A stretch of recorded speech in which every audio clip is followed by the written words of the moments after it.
Welcome to Nasdaq Trade Talks. I'm Jill Malandrino, global markets reporter at Nasdaq, with daily insight on the Nasdaq-100 or the NDX, which is made up of 100 of the largest domestic and international non-financial innovative companies listed right here on the Nasdaq stock market. The NDX has been the barometer for U.S. large cap growth and also one of the best performing indexes over the last decade and a half, not to mention one of the most liquid index ecosystems in the world. Joining me today, we have Shawn Cruz. He's manager of trader services over at TD Ameritrade for our daily update. And Shawn, it certainly is a bit mixed in terms of performance in the Nasdaq-100, but look at the run that it's had over the past 6 trading sessions. Yeah, I think so. And I think right now, you're just seeing a lot of these names take a little bit of a breather after a pretty strong run. I expect that to sort of be because from the market overall, as we start to sort of get into a wait and see mode to see how these reopenings are going to go. Are they going to go smoothly where everything reopens, people go back out there and start shopping, and there's not too much of an issue with the resurgence in cases? Or do you get a reopening where people go back out there, there's a resurgence in cases and restrictions have to get put back in place? Or the third possibility is you get reopenings, but no one really wants to go back out there and start shopping and getting back to some sense of normalcy just yet. So I think markets now are going to really be keyed in on how these reopenings go and seeing if that gives you a good sense that we are going to get back to normal sooner rather than later. But for the time being, it looks like this is going to be sort of a level I think markets consolidate at while they sit back and watch and see how all this goes. Well, if we take a look at our first chart here with the heat map, Apple continues to outperform the rest of the index, which is interesting because some of the service names like the Microsoft, the Googles, the Amazons that have been a big part of the work from home environment that we live in right now seem to be taking that step back, as you had mentioned before. Dude, I think a lot of that is a little bit of possibly profit taking there, but now you're also starting to see traders and investors get a feel for who they think can actually rebound the fastest when we do get maybe the consumer coming back and spending some more.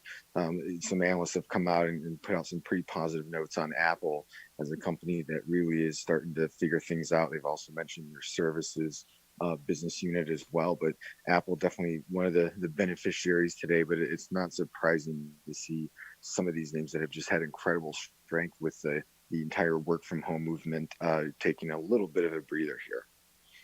All right, and if we move along to our next chart here, let's take a look at JD.com, another one of those names that are in the green today. JD is one of those companies where a lot of investors, when they want exposure to Asia economic activity, JD is one of those names they look at.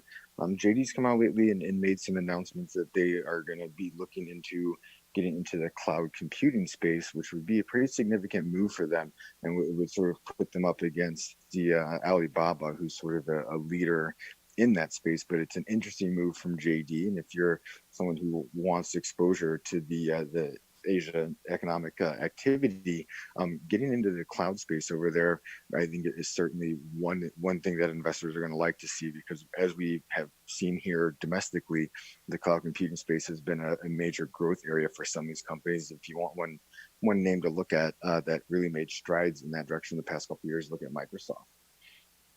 Yeah, for sure.